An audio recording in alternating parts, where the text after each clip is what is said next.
છેલ્લા કેટલાક સમયથી ભાજપમાં મેન્ડેટ વાળું રાજકારણ જોવા મળી રહ્યું છે અને ક્યાંક હવે ભારતીય જનતા પાર્ટીના ધારાસભ્ય જયેશ રાદડિયા અને દિલીપ સંઘાણીને આ વાત ભારે પડી શકે એવી શક્યતાઓ દેખાઈ રહી છે। વિગતે ચર્ચા કરીએ કે કેમ ભાજપમાં હવે મેન્ડેટ વાળું રાજકારણ જોવા મળી રહ્યું છે તેના વિશેની। નમસ્કાર, હું હંસિની અને તમે જોઈ રહ્યા છો નિર્ભય ન્યૂઝ। મેં આગળ વાત કરી એ પ્રમાણે છેલ્લા કેટલાય સમયથી ભાજપમાં મેન્ડેટ વાળું રાજકારણ જોવા મળી રહ્યું છે। હાઈકમાન્ડ નક્કી કરે તેના નામનું પરબીડિયું પહોંચે છે અને બાદ વરણી કરવામાં આવે છે। ગુજરાતમાં મોટા ભાગની સહકારી સંસ્થાઓની ચૂંટણીમાં ભાજપે મેન્ડેટ મોકલવાની પ્રથા શરૂ કરાવી હતી, પરંતુ હવે મેન્ડેટનો વિરોધ થવાની પૂરી શક્યતાઓ છે। થોડા સમય પહેલા ઇફકો છે નાફેડની ચૂંટણીમાં ભાજપના મેન્ડેટની ધરાર અવગણના કરવામાં આવી હતી। દિલીપ સંઘાણી અને જયેશ રાદડિયાએ ભાજપના મેન્ડેટની એસી તેસી કરીને ચૂંટણીમાં જીત મેળવીને ભાજપને પોતાની તાકાતનો પરચો પાર્ટીને દેખાડી દીધો હતો। બંને ચૂંટણીમાં ભાજપના વળતા પાણી થયા હતા, પરંતુ ક્યાંક હવે આ કારણે સહકારી સંસ્થાઓની ચૂંટણીમાં પાવર આવી ગયો છે। સહકારી સંસ્થાઓની ચૂંટણીમાં મેન્ડેટનો વિરોધ થવાની શક્યતા દેખાઈ રહી છે। પાર્ટીમાં અત્યારે હાલ આંતરિક જૂથવાદ વધી ગયો છે, જેને કારણે પ્રદેશ ભાજપમાં પણ ટેન્શન છે, જેથી સહકારી સંસ્થાઓની ચૂંટણીમાં મેન્ડેટનો વિરોધ થવાની શક્યતા છે, કારણ કે અસંતુષ્ટો ફરી ભાજપની પ્રદેશ નેતાગીરી સામે માથું ઉંચકી રહ્યા છે। પાર્ટીમાં નવા સંઘાણી અને રાદડિયા બનવાની તૈયારી ચાલી રહી છે, ત્યારે હવે ભાજપ માટે સહકારી સંસ્થાઓમાં મેન્ડેટ આપવું એટલે કે અગ્નિ પરીક્ષા સમાન છે। સ્થાનિક સ્વરાજની ચૂંટણી યોજાય તે પહેલા જ અમૂલ સહિત અન્ય 33 સહકારી સંસ્થાઓમાં ચૂંટણી યોજાવા જઈ રહી છે, તેમાં પણ ભાજપમાં પ્રવર્તી રહેલી જૂથબંધી ચૂંટણીમાં મોટી અપસેટ સર્જી શકે છે એવી શક્યતાઓ છે।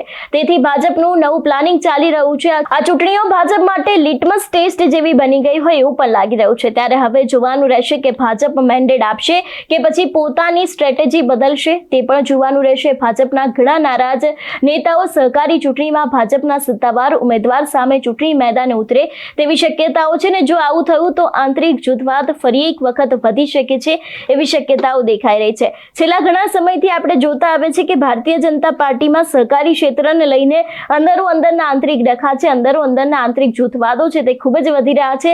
ત્યારે ખાસ કરીને હવે જયેશ રાદડિયા જે ભારતીય જનતા પાર્ટીના ધારાસભ્ય છે, તેની સાથે ઇફકોના ચેરમેન દિલીપ સંઘાણી છે, એ લોકોની મુસીબતમાં પણ ક્યાંક વધારો થઈ શકે છે એવી શક્યતાઓ છે, કારણ કે હવે મેન્ડેટને લઈને અત્યારે હાલ ભારતીય જનતા પાર્ટીનું રાજકારણ ગરમાયું છે।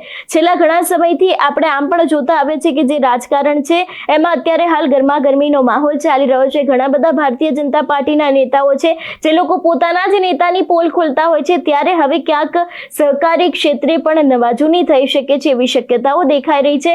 કારણ ફક્ત એટલું જ છે કે જે પ્રમાણે અત્યારે હાલ મેન્ડેટને લઈને વિગતો સામે આવી રહી છે, સહકારી ક્ષેત્રની ચૂંટણીઓ સામે આવી રહી છે, એ જ દરેકની સામે હવે ક્યાંક ને ક્યાંક આ મેન્ડેટને લઈને પણ ભારતીય જનતા પાર્ટીનું જે રાજકારણ છે તે ગરમાઈ શકે છે। ને છેલ્લા કેટલાય સમયથી ભાજપમાં મેન્ડેટ વાળું રાજકારણ જોવા મળી રહ્યું છે। એવું જ હતું કે હાઈકમાન્ડ નક્કી કરે તેના નામનું પરબીડિયું પહોંચે છે ને બાદ નામની વરણી થાય છે। જો કે ગુજરાતમાં મોટા ભાગની સહકારી સંસ્થાઓની ચૂંટણીમાં ભાજપે મેન્ડેટ મોકલવાની પ્રથા શરૂ કરી હતી, પરંતુ હવે એ જ મેન્ડેટનો વિરોધ થઈ શકે છે એવી પૂરી શક્યતાઓ લાગી રહી છે। એટલે ખાસ કરીને હવે આગામી સમયમાં જોવાનું રહેશે કે જે સહકારી ક્ષેત્રની ચૂંટણી આવી રહી છે એમાં જે અત્યાર સુધીના લોકો ચૂંટાતા આવ્યા છે, જે લોકો એકતરફી જીત મેળવી રહ્યા છે, એ લોકોને પણ ક્યાંક ને ક્યાંક આ મેન્ડેટનો વિરોધ છે તે ભારે પડી શકે છે એવી શક્યતાઓ દેખાઈ રહી છે। તમારું શું માનવું છે આ વિષયને લઈને અમને કમેન્ટ કરીને ચોક્કસથી જણાવજો। તેની સાથે અમારી ચેનલ નિર્ભય ન્યૂઝને લાઇક, શેર અને સબસ્ક્રાઇબ કરવાનું ભૂલશો નહીં। નમસ્કાર।